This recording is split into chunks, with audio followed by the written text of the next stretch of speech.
This isn't here for views. It's here so we can all learn from the man's silence and one woman's mistake. The first time I saw my wife dressed for another man, I was elbow deep in oil. I was in the garage, bent over the busted mower that had been stalling all summer, when I heard her heels click against the tile. Then her voice floated in, too casual. "Does this look too much?"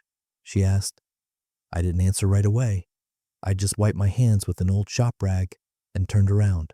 And there she was, Rachel, my wife of 11 years, standing in the doorway in a black dress so sheer it may as well have come off a lingerie rack. Nothing underneath, no bra, no slip, just Rachel, nipples visible under the kitchen light like this was some twisted fashion show. No shame, no second guessing, just a cocked hip and her usual smug smirk. "My boss invited me as his guest to the executive dinner," she added, voice sweet as syrup, "just business." She held my gaze like it was a game. I didn't blink. "Of course," I said, deadpan. That smile twitched wider. "You're not even going to ask who'll be there?" "Nope." She studied me for a second, almost amused, like she thought she'd won something.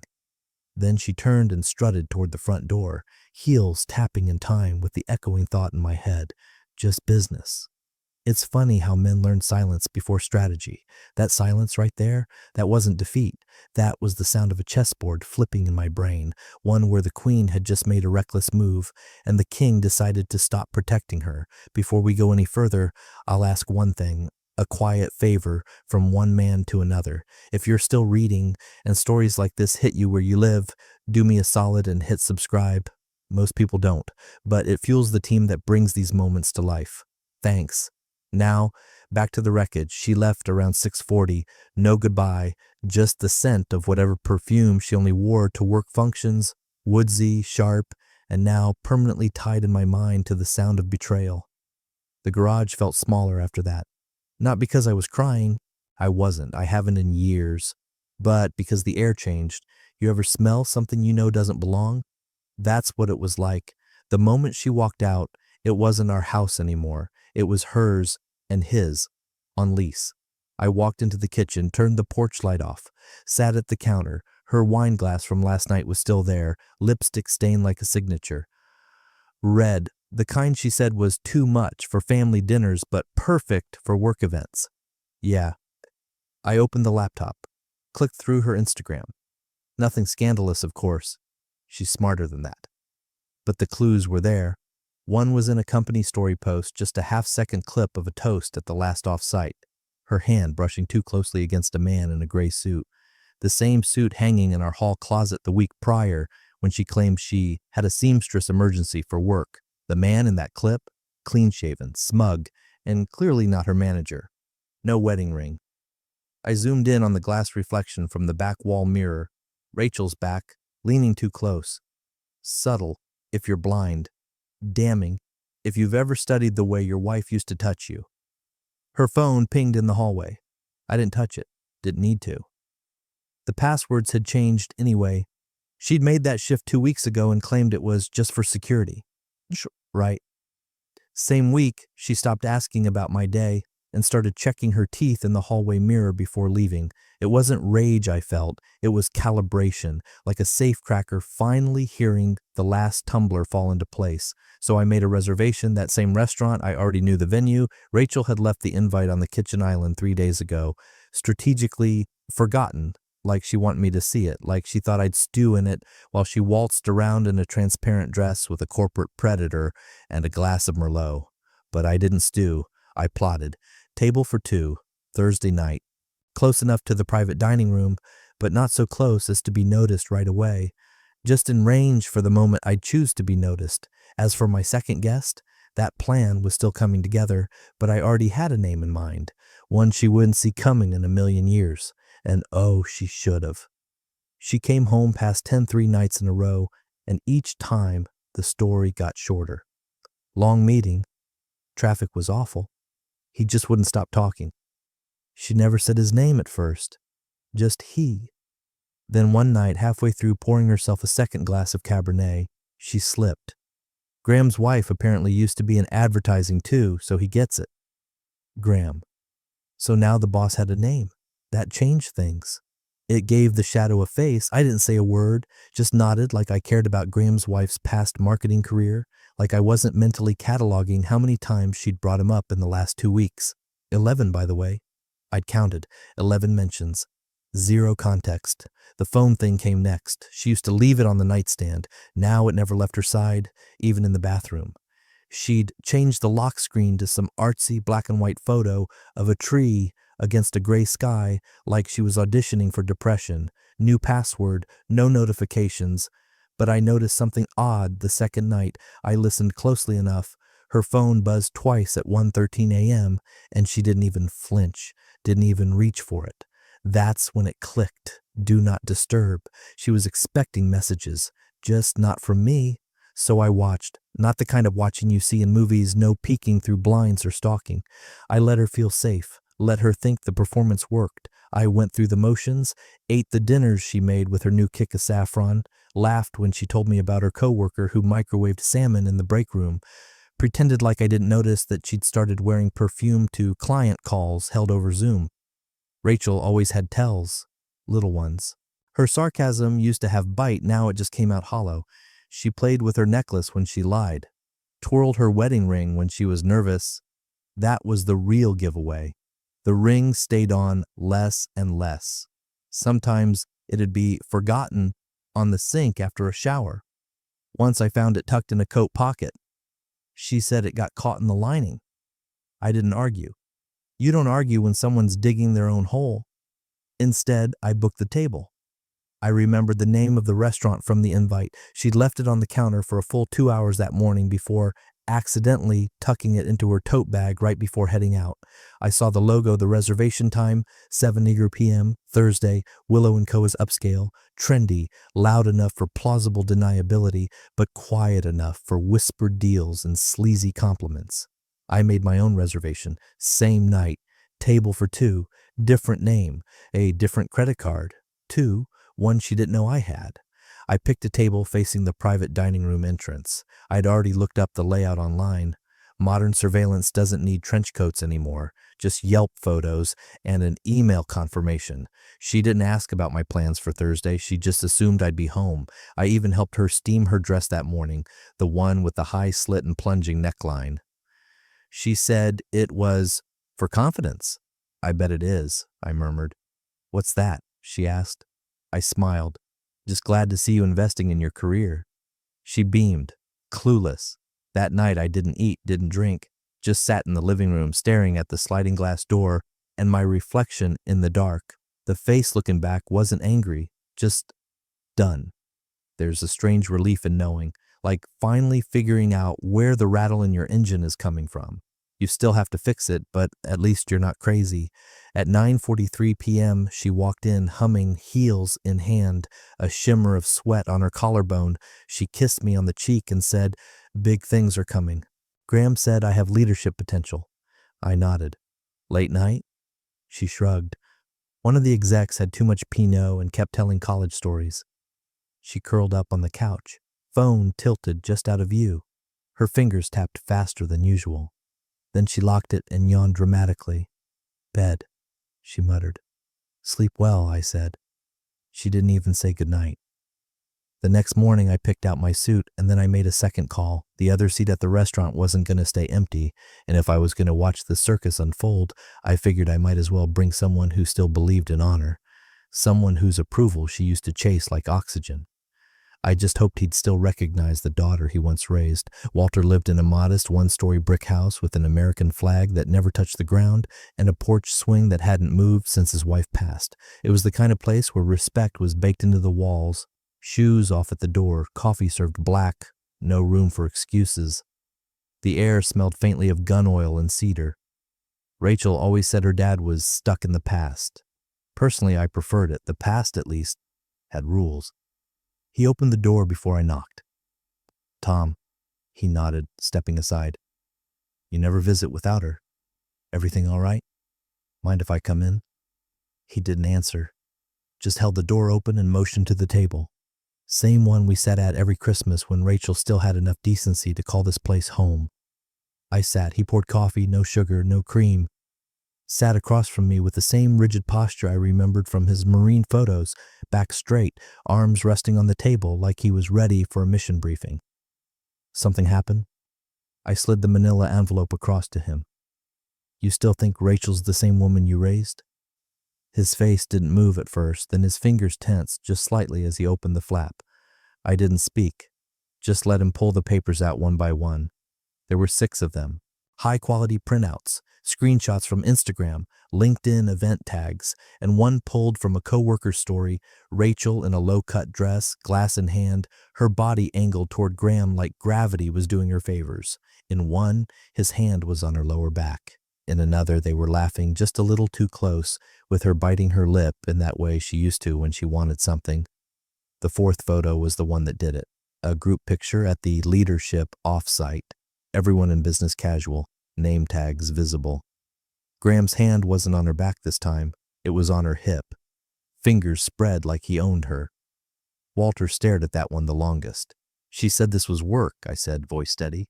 Team building. She said she was going as a representative of the company. His knuckles whitened. She left me out of it, on purpose, because she knew I'd ask questions. She's changed, Walter, and she didn't even bother hiding it. He didn't look up. Just said quietly, I told her never to embarrass her family. I nodded once. I'm taking you to dinner Thursday night. I'll drive. He finally met my eyes. Where? Willow & Co. His lips tightened. That place is not cheap. It's not about the bill. He held my stare. Then, after a long pause, he slid the photos back into the envelope, folded it once, and stood. Walked to the living room. I thought he was going to throw the whole thing in the trash. Instead, he opened a drawer and pulled out an old tie clip, gold with a small eagle, globe, and anchor. His dress clip. Hadn't seen that thing in years. He ran a thumb over it. She's not going to like me being there. No, I said, she's not. He slipped the clip into his shirt pocket and walked back in. Pick me up at 6:30 sharp. I stood. Yes, sir. It wasn't sarcastic. You don't joke with a man like Walter when you've just shown him the unrecognizable face of his own daughter. As I left, I noticed a photo still framed above the fireplace. Rachel at 18, graduation cap tilted, hugging her mom, her dad standing behind her like a damn statue of honor. Clean face, bright eyes, a future still untarnished. The photo didn't match the woman from the prints, not even close. And now, Walter knew it too. I didn't feel good. Revenge isn't about feeling good. It's about symmetry, about forcing someone to see what they've tried so hard to keep hidden. And Thursday night, the curtain would fall. I tied my Windsor knot tighter than usual that night. Not because I wanted to look good. I wanted to look finished, like a man who came prepared to bury something. The navy suit was one Rachel once bought me for a company gala, said it made me look respectable but forgettable. That always stuck with me, how easily she dressed me up like I was some background prop in her life. Tonight, it felt like armor. Walter answered the door in silence. The man hadn't aged in 2 days, but his presence felt heavier. Blazer, stiff as a board, slacks with a crease you could slice a tomato on. The military pin at his collar gleamed like a warning shot. His hair was combed the same way he wore it in Vietnam photos, and he didn't say a word as he got into the passenger seat of my truck. He didn't have to. The whole ride was quiet, not awkward, just loaded. We pulled into the Willow & Cobra lot at 6:49 p.m. I wanted 10 minutes buffer, time to prepare the terrain. Rachel's reservation was for 7 sharp, executive private dining suite. I'd already scoped the layout, 2 rooms off to the side of the main dining area, separated by frosted glass and some thin, pretentious curtain drapes that screamed, "We're important." The hostess greeted us with a glossy smile. "Reservation for 2? "Bennett," I said. "Corner table, east side."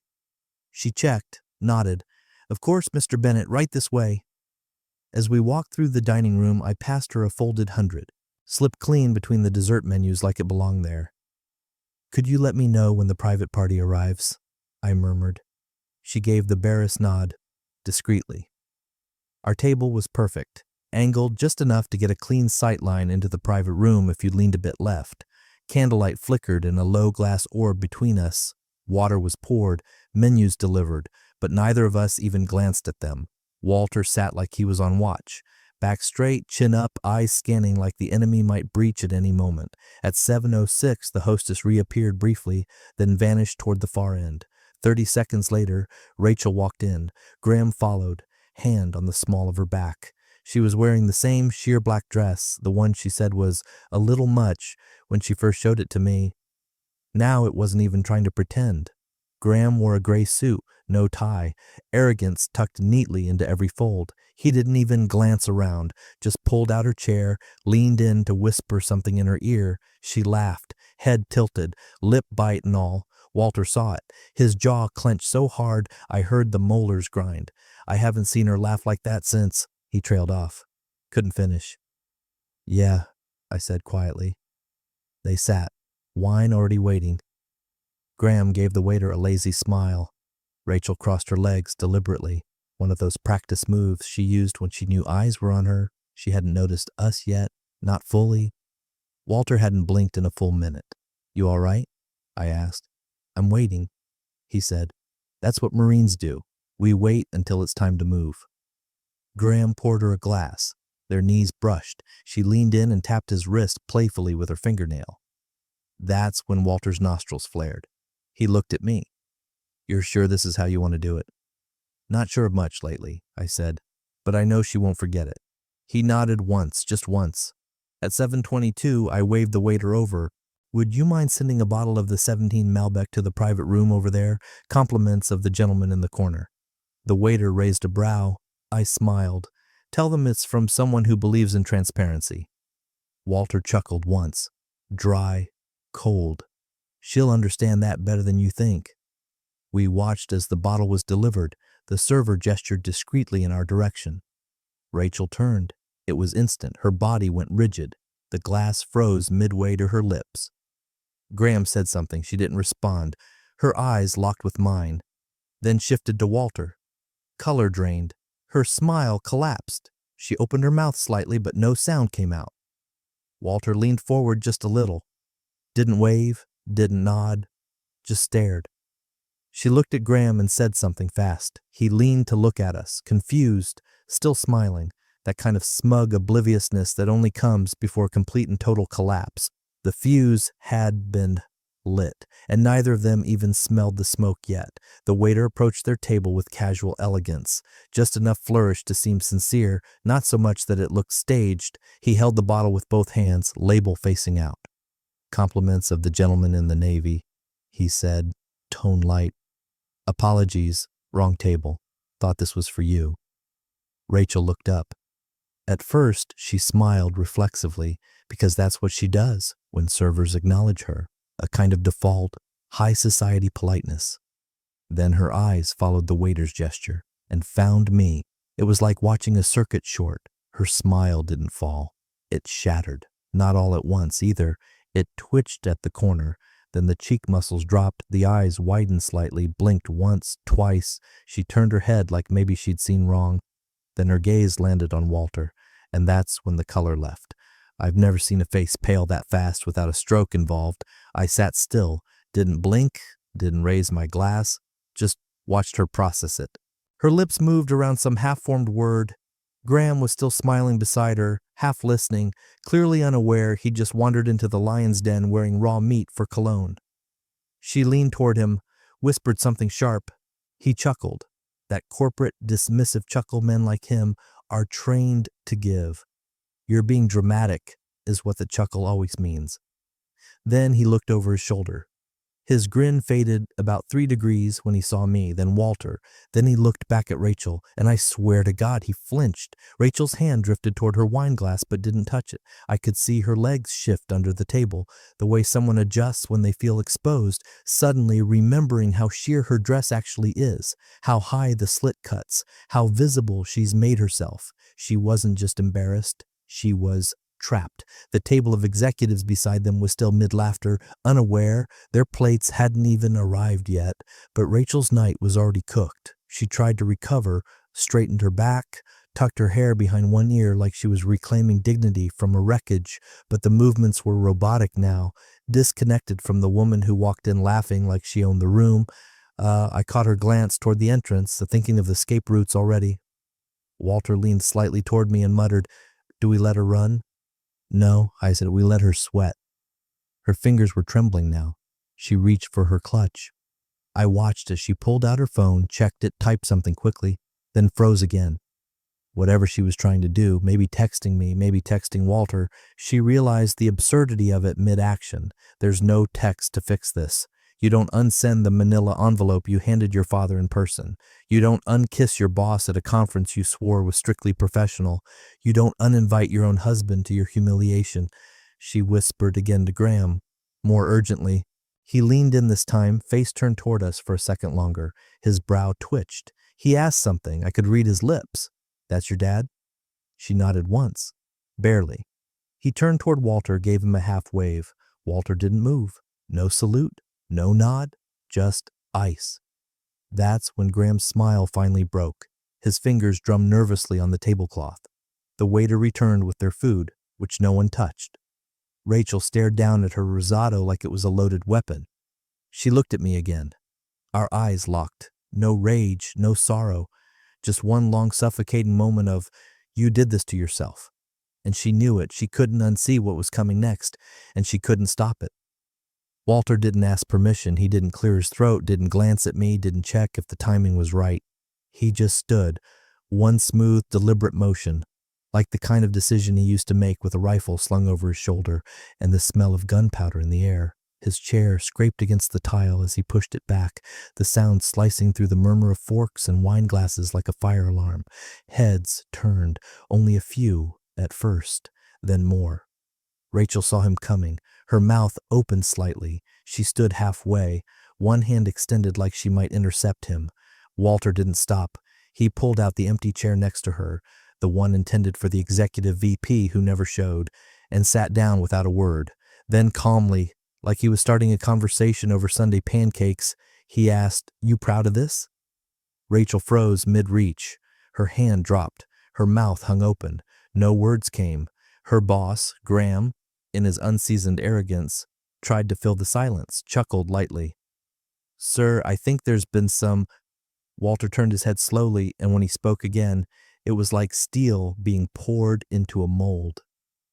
"Do you know she's married?" Graham blinked. She said they were— Did she say divorced, separated? Walter's voice was calm but dangerous now. "Or did she just let you assume while she played house with you at the company's expense?" Rachel tried to speak. "Dad, please." He cut her off with a raised hand. Don't you dare." The room was dead quiet now. Diners stopped mid-bite. Silverware hovered above plates. Even the music felt like it faded out, swallowed by the weight of his voice. Walter's eyes narrowed. "You remember what your mother said when she gave you that promise ring back in high school? About the kind of woman she hoped you'd grow up to be?" Rachel looked down. Walter leaned in, voice lower now, but every word hit like a gavel. "This is how you represent our family? Parading around half-naked, draped on the arm of some clown with a title, letting him touch you like you were something bought at auction?" Graham raised his hands. "Look, I didn't know she—" Walter snapped to him. "I'm not talking to you. You're irrelevant. This isn't about you. This is about her, my daughter, the girl I raised with respect, with discipline, who knew how to carry herself." Rachel's voice finally broke through. "It's not like that. This isn't—" "Then what is it, Rachel?" Walter asked, louder now. "Is this your promotion strategy? Because from where I'm sitting, it looks a hell of a lot like self-respect got traded for wine and a LinkedIn endorsement." Graham stood abruptly. "All right, that's enough." Walter didn't even glance at him. "Sit down. You've embarrassed yourself enough." Graham hesitated, then sat, deflated, shrinking by the second. Rachel was breathing shallow now. Her hands trembled as she tried to steady her napkin, but it slipped from her lap and dropped to the floor. Walter looked at her like she was a stranger. "I defended you. When people said you'd lost yourself in that career ladder, I said they were wrong, that you still had your values, that your mother would still be proud of who you became." He paused. She wouldn't be. The tablecloth rippled from Rachel's shaking. "I wore this," Walter said, pointing at his tie pin, "because I thought tonight was a battle, but this isn't a war. This is an execution, and you've done it to yourself." Rachel whispered something I couldn't hear. Walter stood slowly. "You think you've evolved, Rachel, that this is some modern version of womanhood. But let me ask you, if this was reversed, if your husband showed up in some cheap hotel with a secretary in a see-through dress, what would you call it?" No answer. He looked around the restaurant. "Anyone here call it business strategy?" A few diners shook their heads. One woman near the window muttered, "Shameless." Rachel's eyes welled. "Exactly," Walter said. And just like that, he turned and walked away. No drama, no yelling. He didn't need to throw a fit. The silence he left behind was louder than any explosion. The air in Willow and Cowards was changing. Fast. You could feel it. Like the sudden hush that rolls in right before a summer storm. It started at the table next to theirs. A man in a navy sport coat glanced over when Walter's voice cut through the hum of conversation. Then the couple across the aisle turned their heads too. Within a minute, 3 diners had stopped eating altogether, leaning back in their chairs under the pretense of relaxing, but really just watching. Then the phones came out. Not blatant. No one wanted to look rude, but this was a town where gossip paid in dividends. One woman in a pink blazer angled her screen low, camera open. Another man tilted his iPhone just enough to get a wide shot of the unfolding chaos. Rachel hadn't noticed yet. She was too busy trying to control the wreckage. Her voice was low, pleading, "Can we go outside, please? I just want to explain." Walter didn't even flinch. He stayed seated, shoulders squared, arms resting calmly on the table. His water glass remained untouched. That pin on his tie caught the chandelier light just enough to give it a holy glint. Her boss, Graham, was still catching up. You could see the pieces assembling behind his eyes like a sluggish processor finally booting up. He leaned slightly forward, hesitant. "Wait, you're her father?" Walter turned to him slowly. "That's right." Graham blinked. Walter nodded in my direction. "And he's her husband." At that moment, I raised my glass from across the room, not a toast, just acknowledgement, nothing in my expression, no smugness, no fury, just a quiet, clean, "You've been seen." Graham's mouth opened, then closed. His eyes darted to Rachel, then back to Walter, then back to me. He looked like a kid caught cheating during finals. Not angry, not even defensive, just stupid. Rachel reached across the table, almost desperate now. "Dad, please, don't do this here." Walter exhaled, slow, controlled. "Don't do this here?" He turned toward her, his voice rising just enough to carry. "You brought this here?" Now she was aware of the eyes, the whispers. She glanced around, her lips twitching into a tight, frozen smile that collapsed the second it formed. The pink blazer woman across the aisle mouthed something to her date. A waiter nearby backed up 2 steps, pretending to polish a spoon, though his eyes never left the scene. "You think this makes you powerful?" Walter asked, not yelling, but louder now, clearer, so that even the tables in the back could hear him. He gestured at her, at the sheer fabric stretched tight across her chest, at the empty wine glass, at the man beside her with his jaw halfway to the floor. "This is power to you, sitting half-dressed in a restaurant with a man who doesn't even know who you are?" Rachel's hands gripped the tablecloth now, fingers tightening like she could hold the moment still. "You used to walk into rooms with dignity," Walter continued. "Not whatever this performance is." Her voice cracked. "You don't understand." "No, you don't," Walter said, rising again, this time with steel in his spine. "You don't understand what you burned through to get here. A husband, a family, your own mother's memory. All for what? Some mid-level executive who's already wondering if HR saw this on the security cameras?" Graham flinched. Rachel looked at me. That was the first time all night she actually looked. Not glanced, not acknowledged, looked, and saw that I wasn't coming over, that I wasn't going to make a scene, because I didn't have to. She was doing all the work for me. She turned back to her father, tears welling now, her voice barely audible. "Please, I made a mistake." "No," Walter interrupted. "You chose this. You made dozens of choices that led here." Around us, plates sat untouched. Conversations halted. The tension wasn't in the yelling. It was in the stillness. The sound of a public unraveling. of a woman who'd walked in with playful confidence and now sat trapped in a hurricane of her own making. There was no hole left to crawl into, no one left to defend her, and the worst part, she knew it. Graham stood up like a man stepping off a sinking ship, brushing imaginary lint from his sleeves as if that might somehow undo the past 10 minutes. He didn't say goodbye, didn't offer a word to Rachel. He just muttered something to the waiter and left his half-finished steak behind, walking fast enough to look urgent but not so fast he'd appear panicked. Too late. His panic had been on display for the last 15 minutes and everyone saw it. Walter didn't watch him go. Instead, he reached into his blazer and pulled out a folded, yellowing piece of paper. He smoothed it gently with his thumb and placed it on the white linen tablecloth in front of Rachel. She looked at it like it might burn her fingers. "She wrote this before she passed," Walter said. "Told me to give it to you if I ever stopped recognizing the woman we raised." Rachel's hands trembled as she reached for it. Her fingernails clicked against the glass of water as she moved it aside, clumsy, unsure. Her fingers were always precise, surgical when applying makeup, always so exact when choosing wine or adjusting her skirt in meetings. But not now. Now they shook like she'd been dropped into a foreign body. She unfolded the letter with the delicate fear of someone expecting to be wounded by it. The page was nearly blank. One sentence, handwritten in her mother's careful, looping script. "You used to be better than this." Rachel blinked hard. Once. Twice. The words didn't change.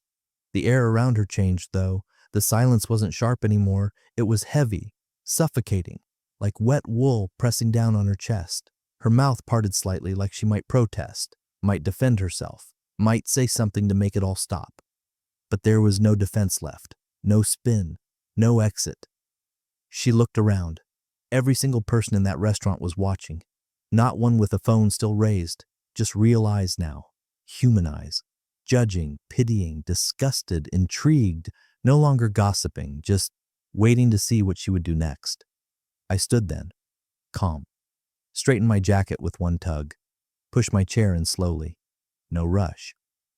Then I walked toward their table, stopping a foot away from where she sat, hunched slightly now, the note still trembling in her hands. I didn't raise my voice, didn't need to. "Dinner's on me," I said quietly. She looked up, eyes red and glossy, mascara beginning to crack. I leaned in just enough so she could hear the rest. "You'll want to call a cab." She didn't say anything, just stared at me like she was waiting for some alternative ending to appear. A rescue, a reset, a plea, something, but I wasn't giving her that. I nodded once to Walter, who gave me the slightest return nod back. Then I turned and walked out. Behind me, I heard her exhale like she'd been holding her breath for a week. The sound was sharp, broken, but no one rushed to comfort her. No one moved at all. Rachel had been exposed, fully, brutally, and worse, she hadn't been screamed at, slapped, or dragged out. She'd been abandoned. That kind of silence, it never leaves you. She came home sometime after midnight. Maybe closer to 1, I don't know exactly. I wasn't there to clock it, and that was the point. The house was dark, cleaner than she remembered it. Quieter, too. The way a hotel room feels after checkout, like no one belongs there anymore. Her heels clicked against the hardwood. No sound from the kitchen, no TV on in the den, just the low mechanical hum of the fridge and the tick of the old wall clock that used to annoy her when she couldn't sleep. She called my name once, softly, like testing the water. No answer. She wandered toward the bedroom, opened the door. The closet was half empty, my side cleared, shirts gone, drawers stripped bare, no cologne on the dresser, no boots under the bed, the spot where I kept my watch, dustless. But what she noticed most wasn't what was missing, it was what was left. A thick envelope sat on the dining table, just off center, neat, intentional divorce papers stapled clean, and on top, in my handwriting, one line: "I won't keep you from who you're becoming." No threats, no sarcasm, no plea for explanation. Just a quiet permission slip to continue her descent, uninterrupted. She stood there for a long time, the envelope hanging from her hand like a dead weight. She didn't cry, not yet. That kind of grief comes later, when the adrenaline's gone and the mirror gets cruel. She called me once, straight to voicemail. She tried Walter next, twice. Both went to missed call. She texted him, "Please, Dad, can we talk?" Blocked. The next morning she tried Graham. No answer. By noon she heard the rumor HR had restructured. Graham was being transferred to the Denver office, effective immediately. She texted him again. "Are you okay?" No response. By 5, she sat in the guest room of her friend Karen's townhouse, one of those high-ceilinged condos with overpriced throw pillows and an underused Peloton in the corner. Karen tried to be warm, but there was a distance in her eyes now, like hosting a ghost, like she didn't quite know what version of Rachel she was speaking to anymore.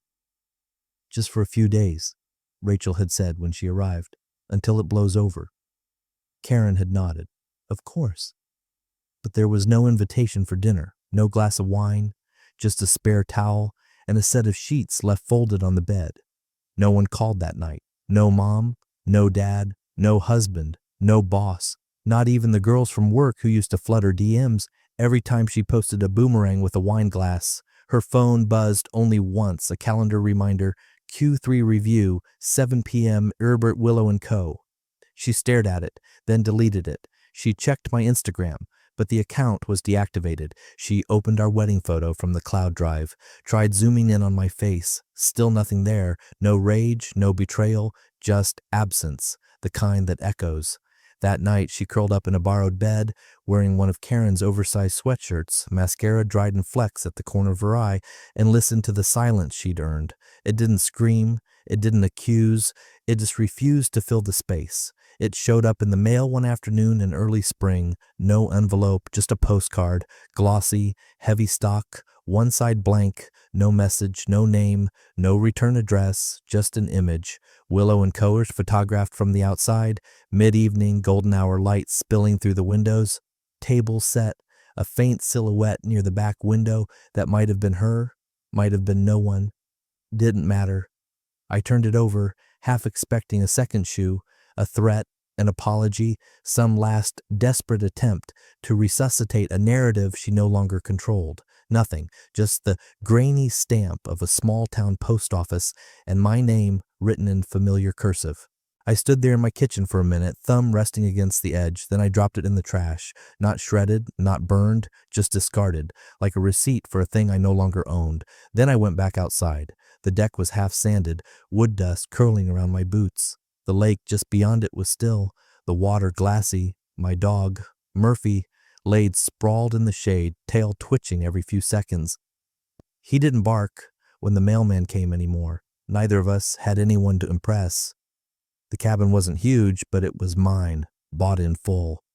3 months after I left, I sold the house Rachel and I had shared and bought this place outright. I didn't want her name on anything anymore, not even memories. Out here, there's no Wi-Fi, no company mixers, no wine glasses left on the counter with lipstick stains, just quiet and wood that needs sanding. Walter comes by now and then, sometimes unannounced. He brings jerky or beer, occasionally his old tackle box. We talk about fishing, about the water level, about the right kind of sandpaper for redwood. We don't talk about her, we don't need to. She tried once, called from a friend's number, left a voicemail that started with my name and ended in silence. I deleted it before she could finish the sentence. There's nothing she could say that wouldn't sound like rust scraping against something I already replaced. Sometimes I wonder if she tells the story differently. If in her version I was cruel or cold or overreacted. Maybe she spins it so Graham manipulated her, or that the whole thing was never as bad as it looked. Maybe she leaves out the part where she laughed walking into that restaurant, like she was the main event, and I was just the ghost in the credits.